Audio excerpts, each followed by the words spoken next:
Hello, welcome back to not my workshop, but in fact my absolutely chaotic shed. So, well, 2020 was a bit of a write-off, and we're in lockdown in 2021 already as well, so everybody is working from home and all that fun stuff. Now, those of you that have been watching the channel for a while, you know that I am very lucky to have a relatively good sized, very well equipped workshop. But what if I didn't? So I started thinking, what would be the bare essentials for starting out in blacksmithing? So there's 5 things. You need something to get the steel hot, something to hold the hot steel with, something to hit that on, something to hit it with, and something to cut it with. Okay. So first things first, we're going to need something to get the steel hot. There's a few options, but generally speaking, when you're first starting out, you've got solid fuel and gas. Solid fuel, you've got coal, coke and charcoal, and gas you can use propane, and in some places you can use natural gas as well. I always used to recommend people started out with a solid fuel forge. Now there's a few reasons for that. They're generally pretty easy to put together. They're quite easy to fabricate. You can or you can use something as simple as a hole in the ground and a bit of pipe going in. Really simple, really basic. You don't have to overthink a solid fuel forge.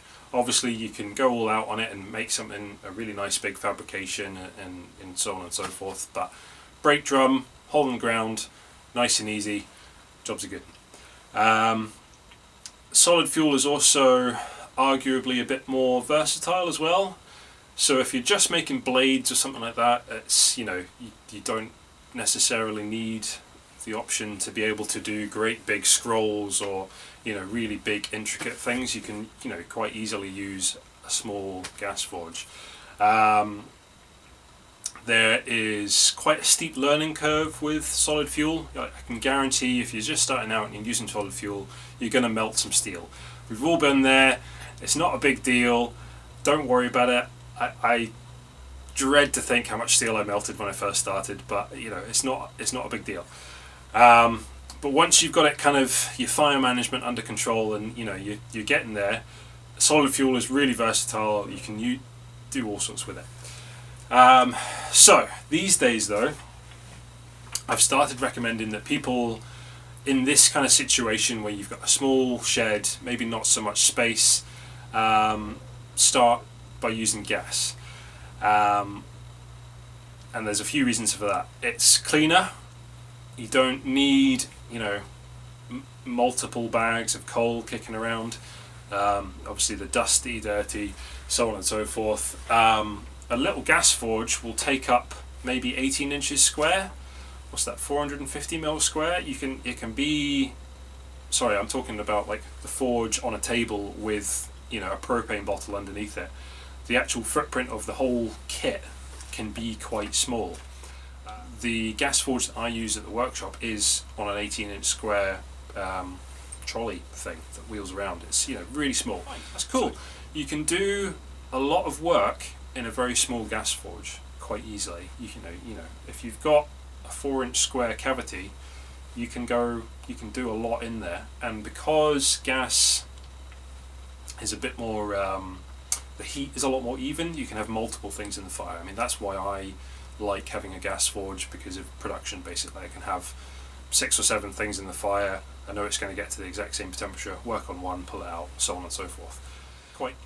So gas forge, right, let's stick my cup of tea down.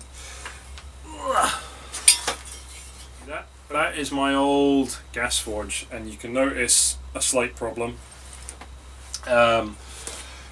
I had it lined with the ceramic wool blanket, and after a while it just fell out. So I'm going to have to do that up. I'll maybe do a video for that. I'm not going to use the ceramic blanket this time. I'm going to use a castable refractory. So yeah, that'll be good. Right, so if you're just starting out, something to heat it with, probably a gas forge. You can get them pretty cheap on eBay, 150 quid if that. It'll do the job and it'll get you going. Nice and easy. Okay, anvil. So you're going to need an anvil. Now it doesn't really matter what that is. It could be a large chunk of steel, it could be a piece of railway track, it could be a large sledgehammer head, it could be anything that's big and heavy that is not cast iron. Then you're good to go. So I think railway tie plates, all sorts. Think outside the box. It doesn't have to be a London pattern anvil. Right then. So you've got an anvil of some description. Hopefully you've got some way of heating the steel. You're going to need something to hit it with, and obviously that's a hammer of some description. There are hundreds of different types of hammers out there.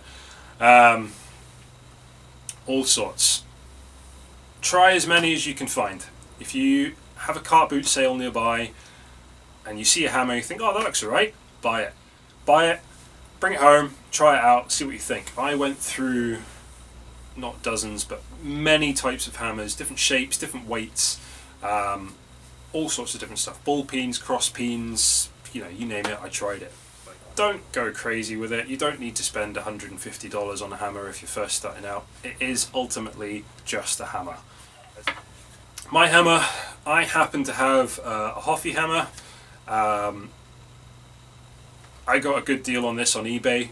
Personally, and it is a personal preference, it is just an opinion, I like the Hoffy hammer. I've tried the rounding hammers. They've got their place. I have one, it's great, I use it for bits and bobs, but generally speaking my go-to is the Hoffy. I like the fatter handle, I like the compactness and the balance of it, but that's just me. You do you.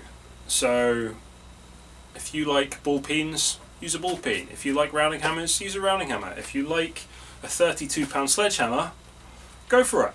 Okay, next thing, something to hold the metal with. Now, you're going to need a pair of tongs. Probably not these are scrolling tongs. Right, tongs. I hate tongs. If you can keep the bar that you're working on long enough that the heat isn't going to travel down, that you can hold it with your hands, do it. That's what I teach in my classes. Like, obviously, we keep the steel as long as possible for as long as possible. Obviously not, 1.5 meters, 4 or 5 feet long, but long enough that you can hold it comfortably. Your hand is by far and away more versatile than a pair of tongs will ever be. But unfortunately they are a necessary evil. So, tongs that I would recommend. Pair of flat bits, pair of diamond bit tongs or diamond bit bolt jaws. Really, really handy. You can use them for square and round, and you can get away with some flat sometimes as well. Really good. Flat bits, don't use these a huge amount, but they are very handy to have. And you can get hollow bits as well. Hollow bits are fine, like the curved ones. They are obviously limited to round stock. I prefer diamond bits because they're a bit more versatile. Other ones are really handy. Scrolling tongs, depending on what you do. If you're going to use or going to be making blades, you don't need these. Probably, hopefully. But general blacksmithing work, very, very handy pair of tongs. Don't feel you have to make your own tongs the minute you start blacksmithing. Do yourself a favour, go out and buy a set of tongs or a couple of sets of tongs to get you going. I've seen so many people that have, it's like the first thing they make, I've got to make a pair of tongs followed by a hammer. But no. Ultimately it's a safety thing. If your tongs fail on you and you've got a hot piece of steel, you could easily, end up hitting you in the eye or whatever. It's just not worth it. So get a pair of tongs that are well made, that are going to hold on securely to what you're working on. Get some experience under your belt, practice your basics, and then go from there. And then, final thing, something to cut the steel with. Hacksaw does the job. Slow, obviously not especially versatile, but you will cut steel with it, and you can cut wood and other things as well. They're always handy to have. Doesn't matter what you've got. Hacksaw. There is going to come a time in your workshop where you go, actually, do you know what? I need a hacksaw. Hacksaw. Now then, if you want to step up from a hacksaw, obviously it's going to cost you a bit more money, but angle grinder, 4.5-inch angle grinder. I did a video, like 5 unusual things that nobody tells you to get when you're starting out blacksmithing. Angle grinder was one of them. I have used an angle grinder in some form pretty much every day that I have done any sort of blacksmithing or fabrication or some sort of workshop related duties.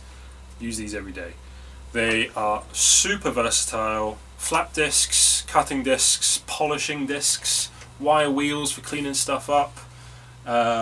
Probably more things that I know about as well. Really, really handy. Obviously they are quite dangerous, so just be careful with them. Now at this point I'm going to say the elephant in the room. Safety first. Safety first. If you're using an angle grinder, wear a pair of specs and wear a pair of ear defenders. Ultimately, hopefully you're an adult, and I shouldn't have to tell people that, but I see too many channels on YouTube where you guys are not using any sort of safety equipment. I'll tell you a story. I've left my cup of tea in the kitchen. Damn it. Okay, so I'll tell you a story. Years ago, when I first started out, I made a blade. Heat treated it. It was nice and hard, and it had some sort of, not scale, but it had some sort of scum on it. So I was like, oh, you know what I'll do? I'll just zip that on the angle grinder, clean it up really quick, and then I can go and temper it. So what happened was, I'm cleaning this thing up, no specs on, no hearing defenders, nothing. The blade catches on the inside of the flap disc. Obviously it catches, gets caught around, spins it up, hits the guard, explodes, the disc explodes everywhere, it just goes poof, like that. And I'm like, oh! And obviously, well, it wasn't fun. That's why I wore the brown pants. Yeah, disc exploded everywhere. I was incredibly lucky. Nothing hit me, thankfully. It could have been really, really nasty. They are dangerous bits of kit. You have to be switched on when you're using them. I think you have an obligation to wear safety equipment and protect yourself. That's just my opinion. And then the other one, leave the guard on. It's just not worth it, guys. There's so many people out there you see, they're grinding away, they don't have the guard on, you could quite easily slip. The disc could go anywhere if it goes. It's just not worth it to me. I'm sure there are going to be people like, oh well, I've been grinding for longer than you've been alive, boy, and blah blah blah. It's your choice, but at the end of the day, if that comes back and bites you, you're going to regret it. Okay, so we've got our 5 things. Yeah. So I guess it's time to, get cracking. Okay, all jokes aside, guys, thank you very, very much for watching. It has been a pleasure as always. Look after yourselves out there, have fun, stay safe, and I will catch you on the next one.